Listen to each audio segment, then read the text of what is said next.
Aby som mal dať radu môjmu mladšiemu ja, jedna z nich by bola pochop klamstvo. Ako často sme klamaní? Veľmi, veľmi často. A ako vyzerajú tie klamstvá? Pretože keď viete spoznať klamstvo, znamená to, že viete nájsť pravdu.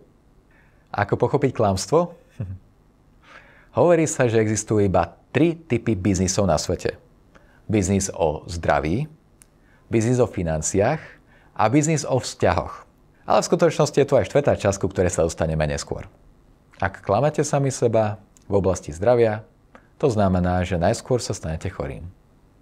Ak klamete seba v oblasti vzťahov, tak to je recept na nešťastie. Čakáte od iných, že splňa niečo, čo viete, že sa nikdy nestane. A oproti tomu, klamanie o financiách je také jednoduchšie. Maximálne prídete o peniaze.